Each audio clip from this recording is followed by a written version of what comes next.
malaikat. Ketika kita mendengar kata itu, apa yang terbayang di benak kita?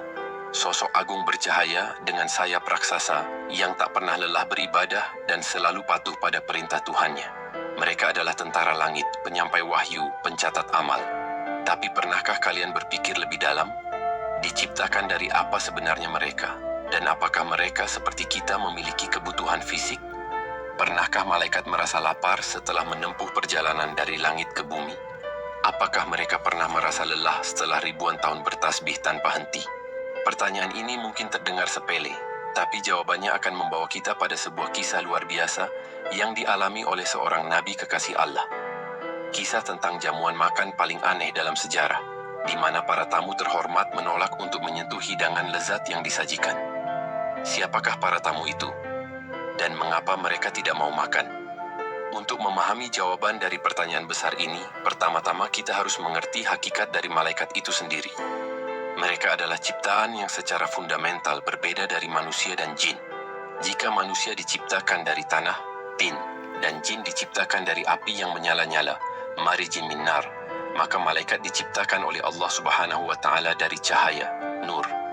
Hal ini dijelaskan dalam sebuah hadis sahih yang diriwayatkan oleh Imam Muslim, di mana Nabi Muhammad Shallallahu Alaihi Wasallam bersabda, "Malaikat diciptakan dari cahaya, jin diciptakan dari api yang menyala-nyala, dan Adam diciptakan dari apa yang telah disifatkan kepada kalian." Perbedaan materi dasar penciptaan ini menghasilkan perbedaan sifat dan tabiat yang sangat jauh. Manusia yang berasal dari tanah memiliki tubuh fisik yang butuh nutrisi, butuh istirahat, dan memiliki hawa nafsu. Kita merasa lapar, haus, lelah, mengantuk, dan memiliki dorongan-dorongan duniawi. Sementara malaikat yang diciptakan dari cahaya tidak memiliki jasad kasar seperti kita. Mereka tidak memiliki organ pencernaan, sistem peredaran darah, atau sistem saraf yang bisa merasakan lelah. Mereka adalah makhluk rohaniah yang murni. Al-Quran secara tegas menjelaskan sifat utama mereka, yaitu ketaatan total tanpa pernah membangkang dan ibadah yang tak kenal henti. Dalam surat At-Tahrim ayat 6, Allah Subhanahu wa Ta'ala berfirman tentang para malaikat penjaga neraka yang tidak mendurhakai Allah terhadap apa yang diperintahkannya kepada mereka dan selalu mengerjakan apa yang diperintahkan. Ini adalah sifat dasar semua malaikat, bukan hanya penjaga neraka. Mereka diprogram untuk taat. Lalu bagaimana dengan lelah? Mungkinkah mereka letih setelah ribuan atau bahkan jutaan tahun beribadah? Jawabannya juga ada di dalam Al-Quran. Dalam surat Al-Anbiya ayat 19 hingga 20, Allah Subhanahu wa Ta'ala berfirman, "Dan malaikat-malaikat yang di sisinya, mereka tidak mempunyai rasa angkuh untuk menyembahnya dan tidak pula merasa letih.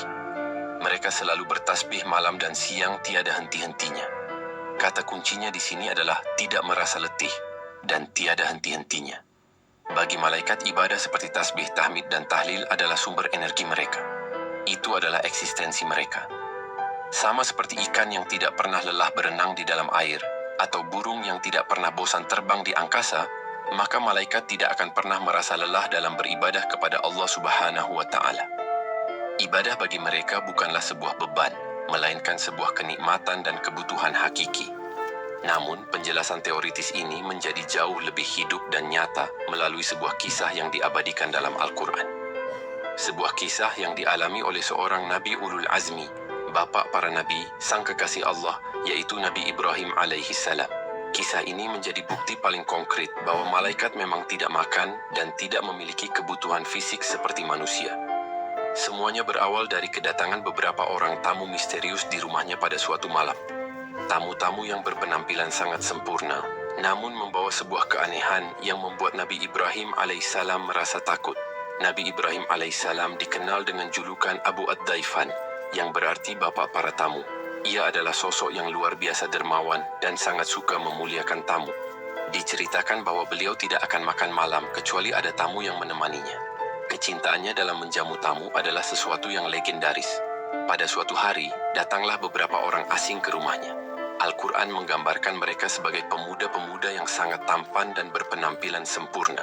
Nabi Ibrahim alaihissalam tanpa menaruh curiga sedikit pun menyambut mereka dengan penuh sukacita.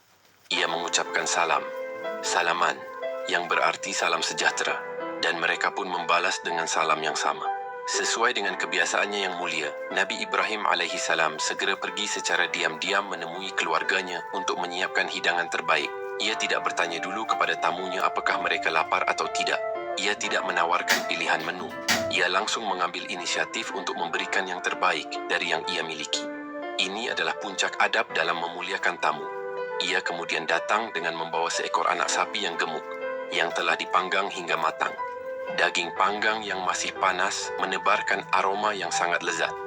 Bayangkan, bukan hanya sepotong daging, tapi seekor anak sapi utuh. Ini menunjukkan betapa luar biasanya penghormatan Nabi Ibrahim alaihissalam kepada para tamunya yang baru ia kenal. Dengan penuh senyum dan keramahan, ia meletakkan hidangan istimewa itu di hadapan mereka. Ia mempersilakan mereka, "Tidakkah kalian makan?" Disinilah momen keanehan itu dimulai. Para tamu itu hanya diam. Tangan mereka sama sekali tidak bergerak untuk menyentuh makanan yang telah disajikan dengan susah payah. Mereka hanya menatap hidangan itu tanpa menunjukkan minat sedikit pun untuk memakannya. Nabi Ibrahim alaihissalam menunggu, namun tak ada satu pun dari mereka yang mengambil sepotong daging pun. Perlahan, keramahan di wajah Nabi Ibrahim alaihissalam mulai memudar, digantikan oleh perasaan yang tidak enak.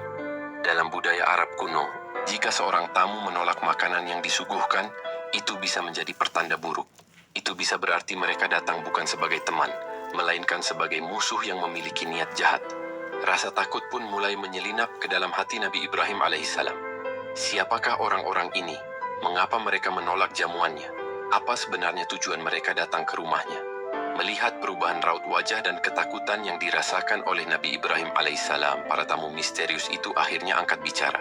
Mereka berkata, "Janganlah engkau takut." Mereka kemudian mengungkapkan jati diri mereka yang sesungguhnya.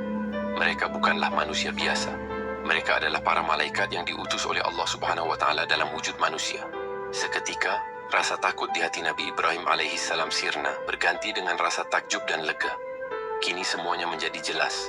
Tentu saja mereka tidak makan, karena mereka adalah malaikat, makhluk yang diciptakan dari cahaya, yang tidak memiliki perut untuk diisi dan tidak memiliki rasa lapar untuk dipuaskan. Peristiwa ini diabadikan dengan indah oleh Allah Subhanahu wa Ta'ala dalam beberapa surat di Al-Quran, di antaranya surat Hud dan surat Az-Zariyat. Dalam surat Az-Zariyat ayat 27 digambarkan bagaimana Nabi Ibrahim alaihissalam menyajikan hidangan itu, lalu berkata, "Tidakkah kalian makan?" Lalu di ayat selanjutnya, maka dia merasa takut terhadap mereka. Kisah ini secara langsung dan praktis menjawab pertanyaan kita. Malaikat bahkan ketika mereka menjelma dalam bentuk fisik manusia yang sempurna, tetap tidak akan makan atau minum. Sifat dasar mereka sebagai makhluk cahaya tidak berubah, meskipun wujud luar mereka menyerupai manusia. Ini adalah bukti paling kuat dari Al-Quran, yang menunjukkan bahwa malaikat tidak memiliki kebutuhan biologis seperti rasa lapar. Setelah mengungkapkan identitas mereka, para malaikat itu kemudian menjelaskan tujuan kedatangan mereka. Ternyata mereka membawa dua misi besar dari Allah Subhanahu wa Ta'ala. Satu adalah kabar gembira, dan yang satu lagi adalah kabar buruk yang mengerikan. Kabar gembira itu ditujukan khusus untuk Nabi Ibrahim alaihissalam dan istrinya Sarah. Para malaikat itu berkata, "Sesungguhnya kami memberi kabar gembira kepadamu dengan kelahiran seorang anak laki-laki yang alim, berilmu." Anak yang dimaksud adalah Nabi Ishak alaihissalam.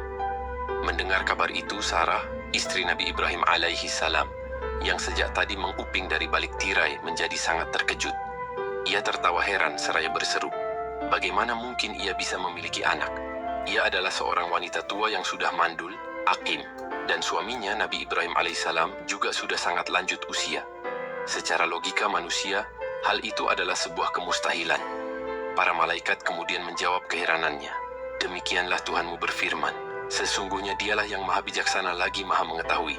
Ini adalah penegasan bahwa bagi Allah Subhanahu wa Ta'ala tidak ada yang mustahil. Jika dia berkehendak, maka terjadilah. Kelahiran Nabi Ishak alaihissalam dari pasangan yang sudah sangat tua menjadi salah satu bukti kekuasaan Allah yang luar biasa. Setelah menyampaikan kabar gembira, para malaikat itu beralih ke misi kedua mereka. Sebuah misi yang jauh lebih mengerikan. Nabi Ibrahim alaihissalam setelah rasa takutnya hilang, bertanya kepada mereka, "Apakah urusanmu yang penting, hai para utusan?" Mereka menjawab bahwa mereka diutus kepada suatu kaum yang berdosa, yaitu kaum Sodom, tempat di mana keponakan Nabi Ibrahim, yaitu Nabi Lut alaihissalam, berdakwah. Mereka ditugaskan untuk menimpakan azab yang sangat pedih kepada kaum Sodom karena perbuatan keji mereka yang melampaui batas, yaitu homoseksualitas, sesuatu yang belum pernah dilakukan oleh kaum manapun sebelumnya di dunia. Azab itu berupa hujan batu dari tanah liat yang terbakar, yang pada setiap batunya sudah ditandai nama orang yang akan ditimpanya. Kisah ini menunjukkan sisi lain dari tugas malaikat. Mereka bukan hanya pembawa kabar gembira, tapi juga eksekutor azab Allah Subhanahu wa Ta'ala. Dan dalam menjalankan tugas berat ini, menghancurkan sebuah peradaban, mereka tidak menunjukkan keraguan atau kelelahan. Mereka menjalankan perintah dengan presisi dan kekuatan yang sempurna, karena itulah hakikat penciptaan mereka. Coba kita renungkan, para malaikat ini menempuh perjalanan dari sisi Allah turun ke bumi. Mereka bertemu Nabi Ibrahim alaihissalam, lalu melanjutkan perjalanan untuk membinasakan kaum Sodom. Semua tugas besar itu mereka lakukan tanpa perlu berhenti untuk makan, minum, atau beristirahat untuk memulihkan tenaga. Mereka tidak merasa lelah setelah perjalanan jauh, dan mereka tidak butuh asupan energi untuk mengeluarkan kekuatan dahsyat yang bisa menjungkir balikan sebuah kota. Ini adalah bukti kedua yang menguatkan kesimpulan kita. Malaikat tidak hanya tidak lapar, mereka juga tidak pernah lelah. Kekuatan mereka tidak berasal dari sumber fisik, melainkan langsung dari Allah Subhanahu wa Ta'ala. Energi mereka bersifat spiritual, bersumber dari ketaatan dan zikir mereka kepada Sang Pencipta. Dengan demikian, kisah Nabi Ibrahim alaihissalam dan para tamunya memberikan pelajaran yang sangat komprehensif. Kita belajar tentang adab memuliakan tamu. Kita menyaksikan keajaiban kekuasaan Allah dalam kelahiran Nabi Ishak alaihissalam. Kita melihat kengerian akibat dari perbuatan dosa kaum Sodom, dan yang terpenting, kita mendapatkan pemahaman yang jelas tentang sifat-sifat malaikat. Mereka adalah makhluk yang suci, kuat, dan mutlak berbeda dari kita, yang hidupnya didedikasikan sepenuhnya untuk mengabdi kepada Allah Subhanahu wa Ta'ala tanpa dibebani oleh kebutuhan-kebutuhan fisik yang membatasi kita sebagai manusia. Kini kita telah sampai pada sebuah kesimpulan yang sangat jelas dan kokoh berdasarkan dalil dari Al-Quran dan hadis. Malaikat adalah makhluk yang tidak makan, tidak minum, tidak tidur, tidak menikah, tidak beranak, dan sama sekali tidak pernah merasakan lelah ataupun letih. Sifat-sifat ini bukanlah sebuah kelemahan. Justru ini adalah bentuk kesempurnaan mereka dalam menjalankan tugas-tugas yang dibebankan kepada mereka. Lalu, jika ibadah adalah makanan rohani mereka, mengapa ini penting untuk kita ketahui? Memahami hakikat malaikat ini memiliki beberapa dampak yang sangat mendalam bagi keimanan seorang muslim. Pertama, hal ini akan menambah pengagungan kita terhadap kebesaran Allah Subhanahu wa Ta'ala. Allah mampu menciptakan berbagai jenis makhluk dengan karakteristik yang berbeda-beda. Ada manusia dari tanah dengan segala keterbatasannya, ada jin dari api dengan kelihayannya, dan ada malaikat dari cahaya dengan kesempurnaan pengabdiannya. Ini menunjukkan betapa luas dan tak terbatasnya kekuasaan Allah Sang Pencipta. Kedua, memahami sifat asli malaikat akan menjaga kita dari pemahaman yang salah atau menyimpang, yang bisa menjerumuskan pada kesyirikan. Dalam banyak budaya dan kepercayaan lain, malaikat seringkali digambarkan seperti manusia super, dilukis, dibuatkan patung, bahkan disembah. Islam datang untuk meluruskan semua ini. Malaikat adalah makhluk dan hamba Allah, sama seperti kita. Mereka tidak boleh disembah atau dijadikan perantara. Mengetahui bahwa mereka bahkan tidak ikut makan bersama Nabi Ibrahim alaihissalam menegaskan posisi mereka sebagai hamba, bukan sebagai Tuhan atau semi-Tuhan. Ketiga, dan ini mungkin yang paling penting sebagai bahan renungan kita, adalah tentang nilai perjuangan manusia. Malaikat diciptakan tanpa hawa nafsu. Ketaatan mereka adalah tabiat asli mereka. Mereka tidak perlu berjuang melawan rasa lapar saat berpuasa. Mereka tidak perlu melawan rasa kantuk saat harus salat di sepertiga malam. Mereka tidak perlu berjuang menahan amarah atau syahwat. Sedangkan kita, manusia, adalah makhluk pejuang. Disinilah letak kemuliaan manusia yang taat. Ketika seorang manusia menahan lapar dan dahaga saat berpuasa dari fajar hingga senja, semata-mata karena Allah, maka perbuatan itu memiliki nilai perjuangan yang tidak dimiliki malaikat. Ketika seorang pemuda menundukkan pandangannya dari sesuatu yang haram, ia sedang memenangkan pertempuran melawan hawa nafsu yang tidak pernah dirasakan oleh malaikat. Ketika kita bangun dari tidur yang nyenyak untuk salat tahajud, kita sedang melakukan sesuatu yang lebih berat daripada tasbihnya malaikat selama ribuan tahun, karena ibadah kita disertai dengan perjuangan, mujahadah. Oleh karena itu, seorang manusia yang syaleh bisa mencapai derajat yang lebih tinggi di sisi Allah dibandingkan dengan malaikat. Karena ketaatan kita bukanlah ketaatan yang otomatis.